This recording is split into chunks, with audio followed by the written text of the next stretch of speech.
بسم اللہ الرحمن الرحیم۔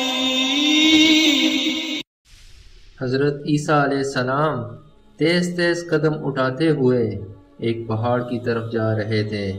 ایک آدمی نے بلند آواز سے پکار کر کہا، اے خدا کے رسول علیہ السلام، آپ اس وقت کہاں تشریف لے جا رہے ہیں؟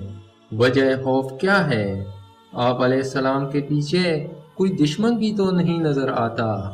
حضرت عیسیٰ علیہ السلام نے فرمایا، میں ایک احمق آدمی سے بھاگ رہا ہوں، تو میرے بھاگنے میں خلل مت ڈال۔ اس آدمی نے کہا، یا حضرت، آپ کیا وہی مسیحا نہیں ہیں جن کی برکت سے اندھا اور بہرا شفا یاب ہو جاتا ہے؟ آپ علیہ السلام نے فرمایا، ہاں۔ اس آدمی نے کہا، کیا آپ علیہ السلام وہ بادشاہ نہیں ہیں جو مردے پر کلام الہی پڑھتے ہیں اور وہ اٹھ کر کھڑا ہوتا ہے؟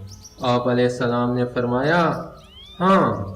اس آدمی نے پھر کہا، کیا آپ علیہ السلام وہ نہیں ہیں کہ مٹی کے پرندے بنا کر ان پر دم کر دیں تو وہ اسی وقت اڑنے لگتے ہیں؟ آپ علیہ السلام نے فرمایا، بے شک میں وہی ہوں۔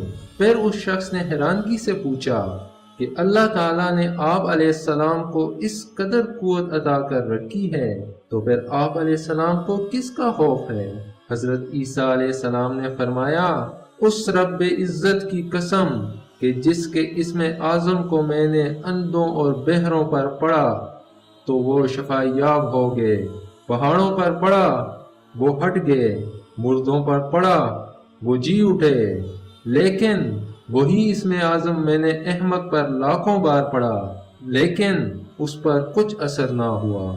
اس شخص نے پوچھا، یا حضرت علیہ السلام، یہ کیا ماجرا ہے کہ اسم اعظم اندھوں، بہروں اور مردوں پر تو اثر کرے لیکن احمق پر کوئی اثر نہیں کرتا؟ حالانکہ حماقت بھی ایک مرض ہے۔